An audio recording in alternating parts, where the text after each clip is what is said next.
السلام عليكم احبائي. اليوم نشوفوا مع بعض وصفه كراميل منزلي بوصفه سريعه جدا واقتصاديه تعطي كميه كبيره. طبعا كما على بالكم الكراميل يدخل في عده تحضيرات. تقدروا تنكهوا به الكيك اليومي تاعكم، يدخل يعني بتنكيه. ايضا ديروا فوغاج تاع الشوكولا، كما تقدروا به يعني تحشيو ديروا حشوه تاع اللاير كيك ولا كيك الطبقات. كما هنا كنت حضرت اكواب الروسيه، راح نشارككم الوصفه ان شاء الله في الفيديو القادم، انتظروها.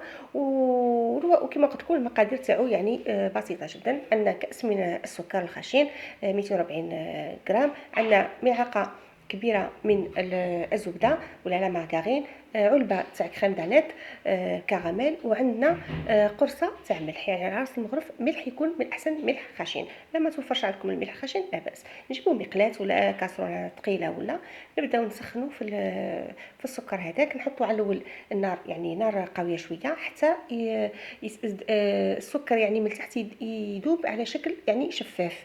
لما يذوب هكا على شكل شفاف نبداو نقصوا الغاز، يعني طبعا ما نتحركوش من قدام الكاسرونه ولا المقلاة نحركوا فيها، ونبداو نخلطوا مع تخليط مستمر حتى نتحصلوا يذوب تماما يعني السكر تاعنا، تحصلوا على لون مليح. نحطوا الرشه تاع الملح تاعنا، ومن بعد نبداو نضيفوا بالتدريج في هذيك العلبه تاع الكريم ديسير كراميل. طبعا كاين من الاحسن كي نحطوها يعني نغوتيغيو من لو فو، يعني نحيوها من فوق النار لو طون اللي نحطوا العلبه تاع الدانات هذه تاع الكريم ديسير كراميل، ونزيدو نحطوا الملعقه ولا حتى ملعقه واكثر شويه من الملعقه لا باس تاع لا مارغرين ولا زبده اللي عندك، يعني من الاحسن مارغرين. هذه نخلطوا جيدا حتى تذوب الزبده تماما، ونعاودوا نرجعوها على النار على نار قليله جدا، وطبعا عينك ميزانك طبعا. ونبداو نزيدوا في الماء، هنا زدت الماء من 3 حتى ل 4 ملاعق تاع ماء، طبعا على حساب واش المراد تاعك، يعني لا كونسيستونس اللي حبيتيها.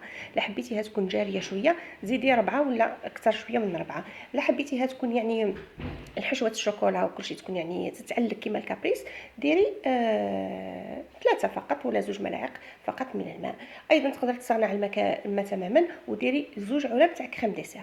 هذه هي. نتمنى تعجبكم الوصفه، صدقوني تلاحظوا في الصور يعني القوام تاعو جا رائع جدا. هذا يعني كل ما يبرد شويه كل ما يزيد يعقد مليح حتى يولي يعني يعني الاستيك. كما تحبوا مثلا جاو كيعقد لكم بزاف ولا تقدروا تخفوه بشويه ما. هذه هي الوصفه تاع اليوم، نتمنى تعجبكم، والى الملتقى في وصفه اخرى بحول الله.